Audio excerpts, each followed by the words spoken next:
Inanunsyo ng Department of Migrant Workers o DMW na papalitan na ng e-travel pass ang dating Overseas Employment Certificate or OEC bilang pangunahing dokumento ng mga OFW na aalis ng bansa. Tiniyak naman ng kalihim na ang bagong sistema ay ligtas at protektado pa rin laban sa illegal recruitment. Narito ang balita ni Cherry Light.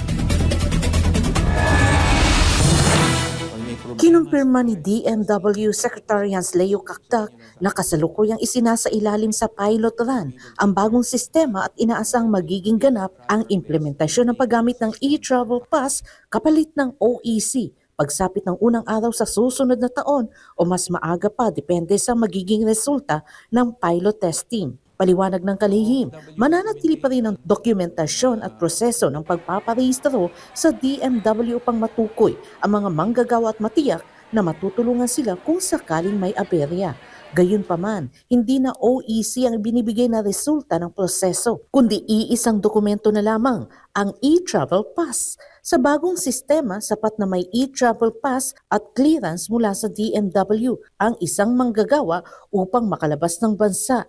Kasalukuyang nakapaloob ang serbisyo sa portal ng egov.ph, ngunit kinakailangang magparehistro muna ang mga OFW bago makakuha ng kanilang e-travel pass. In other words, maglalaho na yung OEC. But that doesn't mean na wala ng documentation requirements sa DMW. You will still enter the DMW app, get your workers registered with the DMW process there, and once cleared, may access na kayo sa e-travel pass, which is the outcome document, hindi na OEC. Tiniyak din ng DMW na mas madali at mas magaan ang bagong sistema kumpara sa OEC dahil online na ang proseso nito. Kailangang mag-login lamang sa egov.ph, piliin ang DMW icon at doon magparehistro. Pagkatapos nito ay otomatikong mailalabas ang e-travel pass na libre at walang bayad. Dagdag ng kalihim, tinatayang nasa 70,000 manggagawa na ang nakinabang sa pilot run. Kapag umabot sa 200,000 ang bilang ng mga gumagamit, saka ito ilulunsad ng tuluyan para sa lahat ng OFWs kabilang ang mga bagong hire. So merong 70,000 na ang na-push na namin to the e-travel pass within the EGOV. Na-push na namin sila sa e-travel pass issuance within the DMW system.